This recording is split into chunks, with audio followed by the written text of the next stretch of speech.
જય સોમનારાયણ તમામ વાલા હરિભક્તોને આપ સૌનું ફરી એકવાર સ્વાગત છે મારી યુટ્યુબ ચેનલ BAPS પરાવાણીની અંદર। અને આજે આપણે ફરીવાર પૂજ્ય KP સ્વામીનું આનંદથી ભરપૂર, જોક્સથી ભરપૂર અને મિમિક્રીથી ભરપૂર પ્રવચન સાંભળવાના છે। આજના આ પ્રવચનની અંદર જે સરદારજીના જોક છે એ ખૂબ મજા આવે એવા છે, આખા દિવસનો થાક ઉતારી દે એવા છે, અને ખાસ મિમિક્રી જે કરવાની સ્ટાઇલ છે KP સ્વામીની એ તો ખૂબ મજા આવે એવી છે। અને સાથે સાથે જીવનમાં સફળ થવા માટે પ્રમુખ સ્વામી મહારાજના જે જીવનના પ્રસંગો છે એની પણ વાત આજે આપણે આ પ્રવચનની અંદર સાંભળશું। ખૂબ મજા આવે એવું છે, એટલા માટે વિડીયો સંપૂર્ણ જોજો। વિડીયો ગમે તો લાઇક કરો, ચેનલને સબસ્ક્રાઇબ કરો, નીચે જય સોમનારાયણની કમેન્ટ અવશ્યથી કરો। તો આવો આજનું આ પ્રવચન શરૂ કરીએ। જીવનમાં ઘણી બધી વાત આપણે શીખવા જેવી છે, એ પણ શીખીએ, અને સફળ કઈ રીતે થવું એ પણ વાત આજે આપણે આ પ્રવચન અંદર શીખશું। તો આવો આજનું આ પ્રવચન શરૂ કરીએ પૂજ્ય KP સ્વામીનું।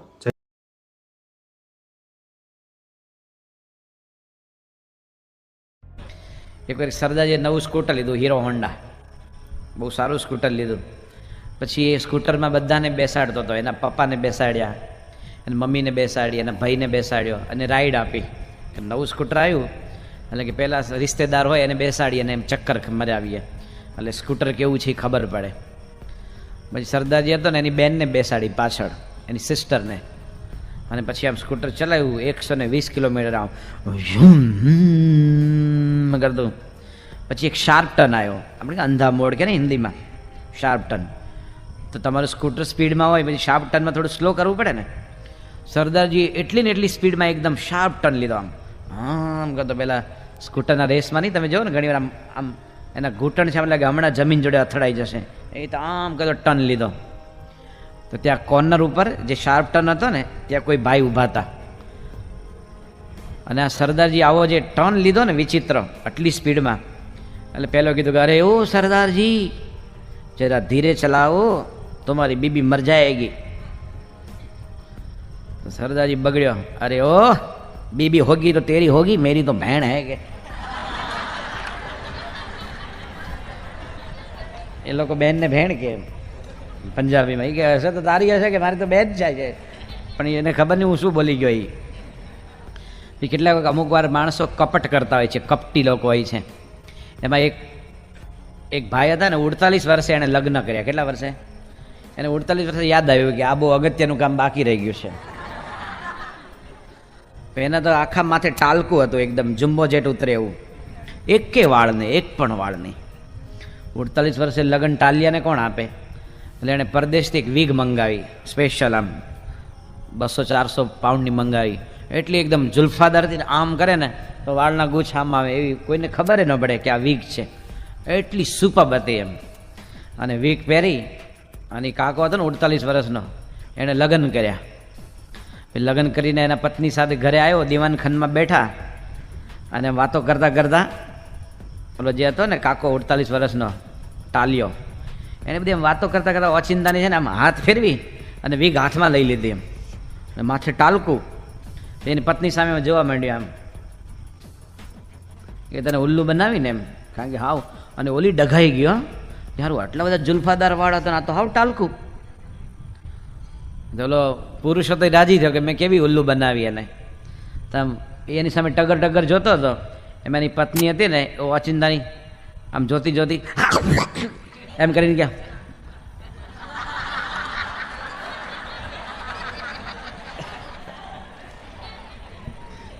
એ બુઢી હતી, એને ડેન્ચર હતા, દાંત પોતાના હતા જ નહીં। એકવાર એક દરબાર હતા, એ ડેન્ટિસ્ટ પાસે ગયા, ડૉક્ટર કે મોઢું ખોલો।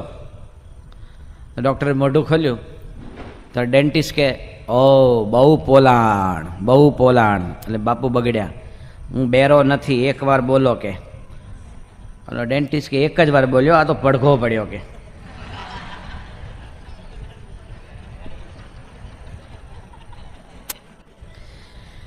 એકવાર એક જણો, એક સરદારજીએ સરસ કૂતરો લીધો, બ્લડ હાઉન્ડ કરીને એક જર્મન કૂતરો આવે છે, બહુ સારી નસલનો હોય છે। 32,000 રૂપિયાનો કૂતરો લીધો। કેટલો? 32,000નો કૂતરો ઘરે લઈને આવ્યા, પછી ડોગ હાઉસ બનાવ્યું, એમાં કૂતરાને મૂક્યો।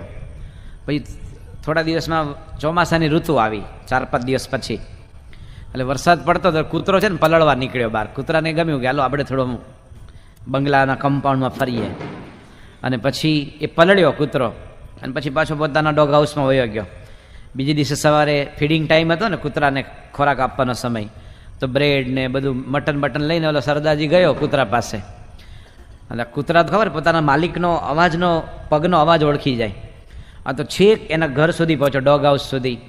પછી આમ બારણું ખોલ્યું, કૂતરો તો આમ સૂંઢ મૂંઢ પડ્યો હતો, ઠોમી ઠોમી ઠોમી, તો કાંઈ જવાબ ન આપે. આમ હાથ ફેરવ્યો, કૂતરો તો આમ એકદમ મરી ગયો તો પડ્યો હતો. એને થયું કે અરે 32,000 રૂપિયાનો કૂતરો 5 દિવસમાં આવી દશા થઈ ગઈ. એટલે મોટા કૂતરાના ડૉક્ટર ને બધા ખાસ એની પાસે લઈ ગયો. એ કે ઉસકો ક્યાં હુઆ હૈ, कुछ खाता पीता नहीं है, कुछ रिस्पॉन्स नहीं देता है, मेरा बहुत प्यारा कुत्ता है. सरदार वाला डॉक्टर ने चेक કર્યો. ये कुत्ता तो मर गया है. तो बोलो सरदार जी अरे 32,000 रुपया का कुत्ता 4 दिन में मर जाता है क्या? तुम्हारी बात नहीं मानूंगा मैं, आपसे कोई बड़े डॉक्टर के पास जाऊंगा. એનાથી સિનિયર ડૉક્ટર પાસે ગયા. સિનિયર ડૉક્ટરે ચેક કર્યો. कि सरदार जी माफ़ करना, ये कुत्ता भी मर गया है. अरे बाप रे, वो छोटे डॉक्टर कहता था मर गया, तुम बड़ा डॉक्टर कहते मर गया. लेकिन कैसे मरते हैं? थोड़ा बहुत बारिश के छींटे गिरने से कुत्ता मर जाता है क्या? 32,000 रुपया का कुत्ता. मैं आपकी बात पर यकीन नहीं करता हूँ, और कोई बड़े डॉक्टर के पास जाऊँगा. तो સૌથી સિનિયર મોસ્ટ ડૉક્ટર હતો ને એની પાસે ગયા. એ ડૉક્ટરે ચેક કરીને કીધું કે सरदार जी माफ़ करना, कुत्ता मर गया है.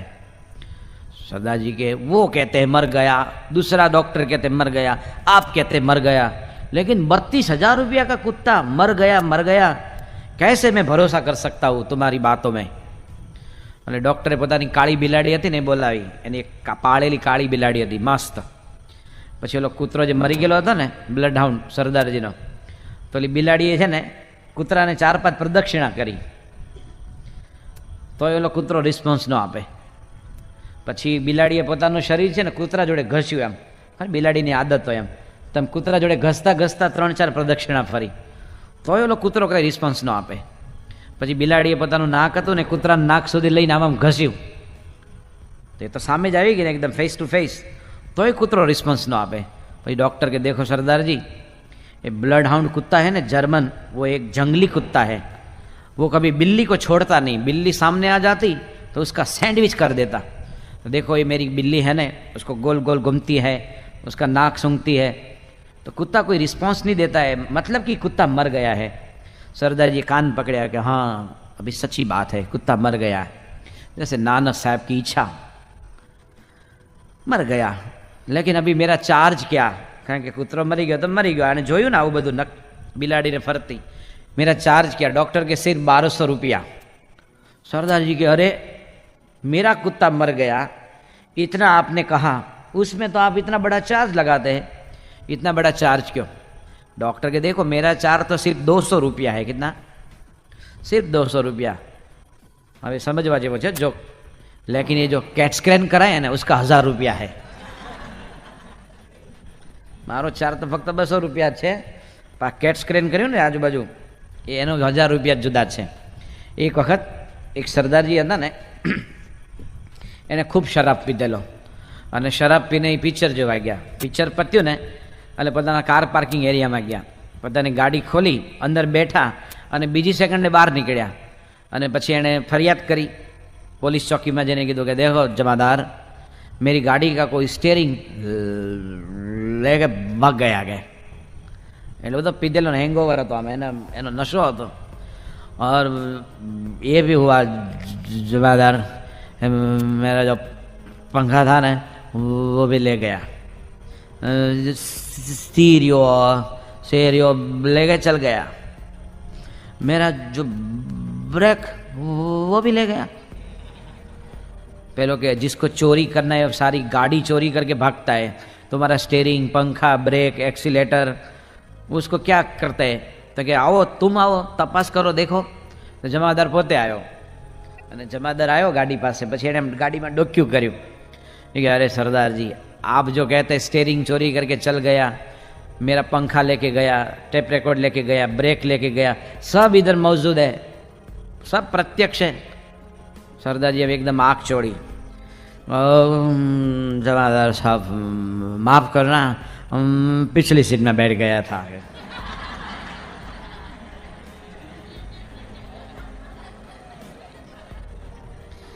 પછી દરેક માણસ છે ને પોતપોતાની ભાષામાં જ બોલતો હોય, લગભગ પોતાની વાણીમાં જ બોલતો હોય.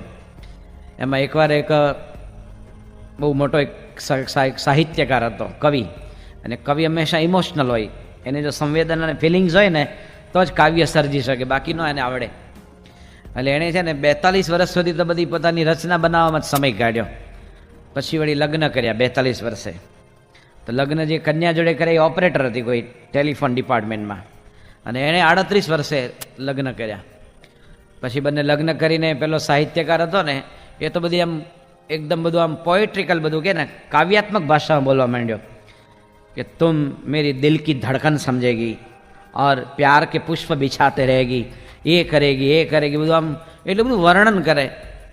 પહેલાને કંઈ સાહિત્યમાં રસ નહીં એની પત્નીને, અને કે તુમ ये बनेगी हमारा मेरा नेत्र का तुम रतन बनकर जिएगी.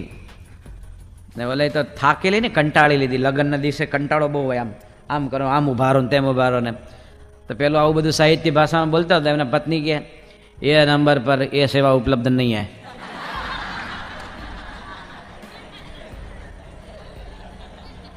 માર્કેટમાં ભેગા થાય તો ચતુરભાઈ હતા ને જસભાઈને પૂછ્યું, શું જસભાઈ? પાછો બેરો જોરથી બોલે હો. જો તમે વોકમેન સાંભળતા હોય, તમને કોઈ પૂછે કેટલા વાગ્યા, 9:45, એટલે ભાઈ આટલું જોરથી એવું કામ બોલે? કારણ કે પોતે એને બંધ છે ને, એટલે હંમેશા જોરથી જ બોલવાનું. વોકમેન વાળાને પૂછજો, તમે ટ્રાય કરજો. તો ચતુરભાઈ જસભાઈને પૂછ્યું, જસભાઈ શું રીંગણા લેવા ગયા હતા? તો જસભાઈ કે ના ના ચતુરભાઈ, હું તો રીંગણા લેવા ગયો હતો. પેલા કે ઓહો હો, મને એમ કે તમે રીંગણા લેવા ગયા છો. હા હા હા હા હા હા. પછી ચતુરભાઈ જસભાઈને કે બૈરા છોકરા કેમ છે કે? તો એ કે ચતુરભાઈ એ તો 2-4 હડેલા હોય કે.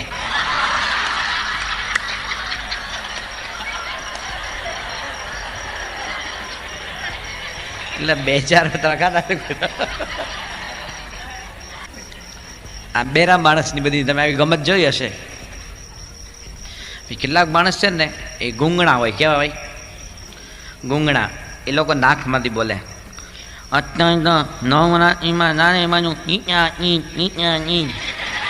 કે હું ઠીકા ઠીક કે ફેંકા ફેંક કે અમુક સ્વામી મહારાજે એનું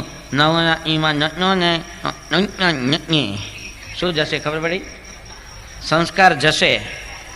એને બિચારાના જે પ્રોનાઉન્સિસ કે ને ઉચ્ચાર એ ક્લિયર ન નીકળે ગુંગણા માણસને. આપણે સંતો બેંગ્લોર ભણતા હતા, ભદ્રેશ સ્વામી ને બધા બ્રહ્મદર્શન સ્વામી, તે લોકોની બાજુમાં એક ઓમ પ્રકાશ રહેતો હતો બેંગ્લોરમાં. એ આવો હતો ગુંગણો. તો સંતો પૂછે આપકા નામ ક્યાં? તે સંતો રોજ પૂછે. રોજ શું પૂછવાનું? પણ નિત્ય આનંદ લેવાનો થોડો થોડો. એમ એક એવો છોકરો ગુંગણો તેની મમ્મી સાથે જતો હતો. એમાં એલિસ બ્રિજ છે ને અમદાવાદમાં, તો એક ઊંટ ગાડી નીકળી. તો ઓલો છોકરો કે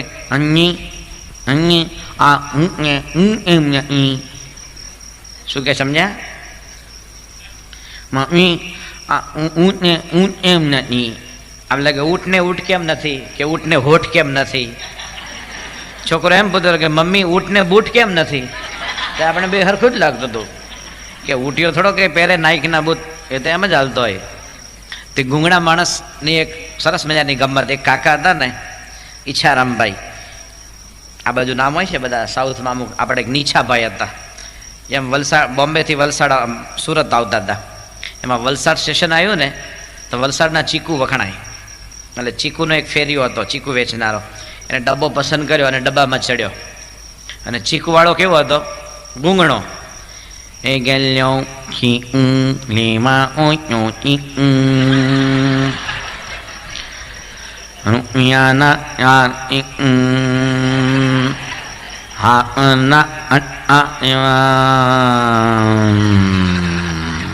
મીન લે પાછો. એમાં તાજે કાકા હતા ને નીછાભાઈ, એને ચીકુ લેવા હતા. એને ચીકુ વાળાને બોલાયો, પણ નીછાભાઈ ગુંગણા હતા. એ કે એ વાળા અહીં આવું અહીં આવું કેમ જીજા? પહેલાની સામે ડોળા ફાડ્યા. લેવા ઓઈટનો લે કોપી અનવા, લેવા હોય તો લે, કોપી કરવા કે. તો નીચા ભાઈ અમે કોપી અનવા કોણ નવનું છે કે એનો ભાવ કેટલા પેટમાં કે. ચીકુનો ભાવ કહેતા પેટમાં શું દુખે છે? પેલો ફેરિયો કે હા લેવા હોય તો લ્યો કોમી ચીકુ માહી એમ ઓનો. તો કાકા કે તું મોટો લાટ સાહેબનો દીકરો છે, ચીકુનો ભાવ પૂછ્યો ને મોટો આટો પીયો થઈ ગયો. ચીકુનો ભાવ શું છે? તો પહેલાં ચીકુનો ટોપલો નીચે મૂક્યો. એ કે વાતની એક વાત, લેવા હોય તો લે કોપી કરવા, જોવા જેવી જોવા જેવી થશે. તો બંનેની વચ્ચે ફાઇટિંગ શરૂ થઈ. તો બધા પેસેન્જર તો ખુશ થઈ ગયા, કારણ કે આ તો ટાઈમ પાસ થાય ને. એટલે બે લડતા લડતા એક પેટમાં મારે કે લે નાના પેટમાં નાકમાં. બે લડતા લડતા કોમેન્ટ્રી આપે પાછા. અને બે લડતા લડતા ચીકુના ટોપલા ઉપર પડ્યા. હવે ચીકુ તો એકદમ પાકા હતા. તમે પાઇનેપલ હોય ને એમાં તો છાલ કાઢવી પડે, બરાબર. આ ચીકુ તો એવા એટલા પાકા કે સીધું તમે ખાઈ શકો. તો બે ચીકુના ટોપલા પર પડ્યા. તો એ જ ડબ્બામાં, એ જ કમ્પાર્ટમેન્ટમાં એક ત્રીજો મુસાફર હતો, મનસુખભાઈ. એ આ બે જેવો ગૂંગણો હતો.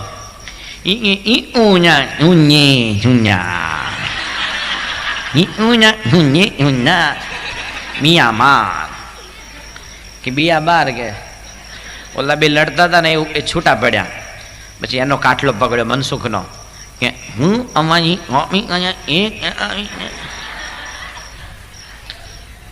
એમાં કોઈ આવા ચંદુભાઈ જેવા બુદ્ધિશાળી હરિભગત જતા હતા. એને ત્રણેયને છૂટા પાડ્યા કે હું આવો, તમે ત્રણેય ગૂંગણાવો છો, તમે કોઈની કોપી નથી કરતા, કે આ તમને નેચરલ ફોલ્ટ છે કે કુદરતી ભગવાનની ખોટ છે કે આપેલી તમને. અને માંડ છૂટા પાડ્યા. નહીં તો એ ઝઘડો છે ને ચાલતો જ રહે. એમ દુનિયામાં જે ઝઘડા ચાલે છે એનું કારણ શું છે? કે આપણે અભિમાની હોઈએ તો આપણી દુનિયા કેવી લાગે? અભિમાની લાગે. દુર્યોધનને પૂછ્યું કે દુનિયામાં કોઈ સજ્જન છે, કોઈ સારો માણસ, ભલો માણસ, નેક દિલ? દુર્યોધન કે બધા બદમાશ, ગુંડા, હરામખોર, 420 નફટ, નાલાયક. એની નજરમાં કોઈ સારો હતો જ નહીં. યુધિષ્ઠિરને પૂછ્યું કે કોઈ ખરાબ માણસ છે, દુર્જન? તો કે ના, બધા સજ્જન છે, ભલા છે, ખાનદાન છે. તો જો બંને ભાઈઓ જ હતા, પણ બંનેની દ્રષ્ટિમાં ફરક હતો. એમ આપણે જે સ્વભાવ છે ને, અહીંયા આપણે હોસ્ટેલમાં એ પણ શીખવાનું મળે. આપણે ઘરે તો એકલા રૂમમાં રહેતા હોય, પણ 3 જણા ભેગા હોય ને, એમાં કેટલાક અલગ અલગ ટેવ હોય. કેટલાક આમ કરતો હોય કામ વિનાનો, અને કેટલાકને જાત જાતની ટેવ હોય. બધા અલગ અલગ હોય ને, પ્રકૃતિવાળા તો અલગ અલગ હોય. એની વચ્ચે તમે સેટ થાવ એટલે આપણે બહુ વિશેષ મજા આવે. તો આપણા સ્વભાવ છે એનો આપણે દુઃખ આપે છે, તો આપણે રોજ ભગવાનને પ્રાર્થના કરવી, સત્સંગ સમજીને પણ સ્વભાવ ટાળવાનો પ્રયત્ન કરવો. હવે કેટલાક આપણે થોડા ઘણા જોક્સ પણ સાંભળીએ. પણ આજે મેં તમને કીધું પેલા શિયાળિયાની કથા, એમ આપણે ગમે એટલા ભણેલા ગણેલા સુટેડ બુટેડ થઈએ, પણ હું થઈ જાય અને પછી શું થાય? આપણને દુઃખ મળે. તો ભગવાનને એ પ્રાર્થના કરવી પડે કે અમારી સ્વભાવ લાળી ન કરે. એવું ન થાય કે તમે નારાજ થાવ, તમે કુરાજી થાવ, એવું ન થાય એના માટે આપણે પ્રયત્નશીલ રહેવું પડે. હવે થોડા ઘણા આપણે સરદારજીના પાછા જોક સાંભળીએ. તમે જો કે સરદારજીનો છોકરો હોય ને, નાનો છોકરો, સરદારજીનો 6-7 વર્ષનો છોકરો, એવું કહેવાય છે કે સરદારજીનું નાનું છોકરો અને ગધેડાનું બચ્ચું જે ખોલકું હોય ને, એ બંને નાના હોય ને તો બહુ ક્યુટ લાગે એકદમ. આમ સમજો, સરદારજીનો છોકરો હોય ને, આમ ઇનશર્ટ કરેલું હોય, નાની અંબોડી હોય, એકદમ ફાઇન લાગે, જોવો ગમે. એટલે કે ગધેડાનું બચ્ચું અને શીખનો સરદારજીનો છોકરો એ નાનો હોય ત્યારે બંને ક્યુટ લાગે, અને મોટા થાય ને તો બંને પાછા ટ્રાન્સપોર્ટના ધંધામાં પડે.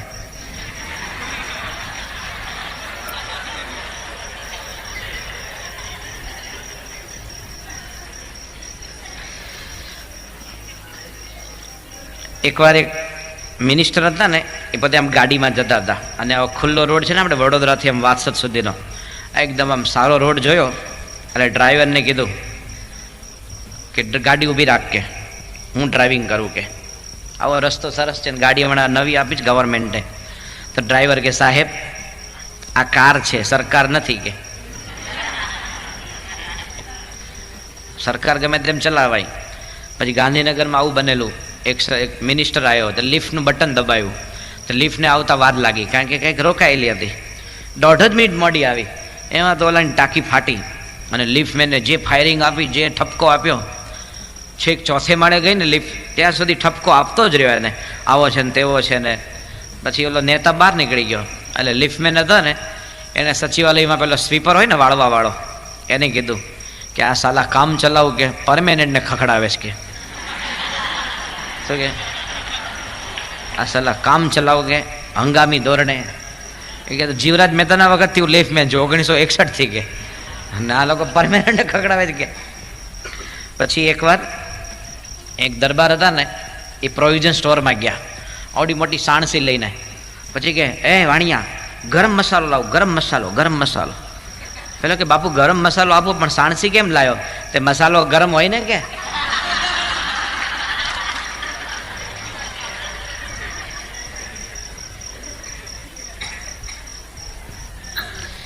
એક બહુ સરસ મજાનો જોક ખુશવંતસિંહે લખેલો, જ્યારે ઇન્દિરા ગાંધીના વખતમાં બહુ જ મોંઘવારી વધેલી એક સમય, તો ખુશવંતસિંહનો જોક હતો, એને આખા વર્ષનો જોક ઓફ ધ યર, એટલે કે વર્ષનો શ્રેષ્ઠ જોક એને કહેવામાં આવેલો. એ જોક એવો હતો કે સરદારજી હતા ને, એ માછલી ઘરે લાવ્યા. પછી એના પત્નીને કે ચાલ ઉસકો ફ્રાય કર દો, કે એટલે કે તળી લે. એના પત્ની કે લેકિન ઘર મેં તેલ નહીં હૈ, તેલ જ નથી કે. તો કે અચ્છા, તો પછી એને કે તું બાફી નાખ, એવું કીધું. તો કે આપણે ઘરમાં ગેસ જ નથી કે. તો કે ભૂંજ દો, એટલે કે શેકી નાખ. તો કે લકડી બી નહીં હે, કોયલા બી નહીં હે. સરદારજી કે જો તું બધામાં નાના કહીશ ને, પછી માછલી ફેંકી આવીશ કે સમુદ્રમાં પાછી. એની પત્ની કે ચાહે એમ કરો, હું શું કરું કે તેલ નથી, ગેસ નથી, લાકડા નથી, કોલસા નથી. એટલે સરદારજી દરિયા કિનારે ગયો અને માછલી ફેંકી દરિયામાં. જેવી ફેંકીને તો બીજી સેકન્ડે માછલી છે ને એને દરિયામાંથી મોઢું બહાર કાઢ્યું, ઇન્દિરા ગાંધી જિંદાબાદ.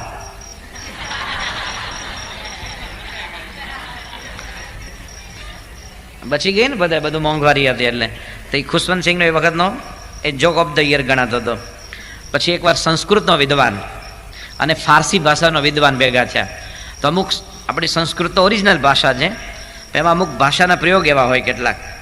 તો ઓલો ફારસી હતો ને, એણે સંસ્કૃત ભાષાનું ખંડન કર્યું કે તમારી સંસ્કૃત ભાષા કેવી બોગસ છે, કે આટલા સરસ પગ હોય, આપણા પગ છે ને લેગ, એ કે સંસ્કૃતમાં તમે પગને પાદ કહો, કે શું કહો?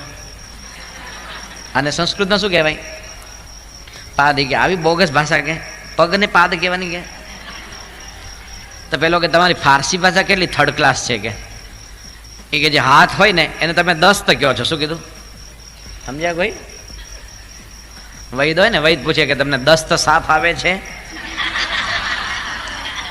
એટલે કે અમે તો પગને પાદ કહીએ, પણ તમે તો હાથને દસ્ત કહો છો કે. એકવાર એક સરદારજી હતા ને, એ પોતે આમ હેલ્મેટ, સરદારજીએ પોતાની પાઘડી ઉપર હેલ્મેટ પહેરેલી અને પછી આમ ખંજવાળતો હતો, આમ આમ કરતો હેલ્મેટ ઉપર. અને અરે સરદારજી એ ક્યાં? તો કે खुजली आती है. कहाँ? कि सर पर, लेकिन हाथ तो हेलमेट पर है. तो सरदार जी के आपको पुट पर खुजली आती है तो पाटलून पर हाथ नहीं घिसते हैं?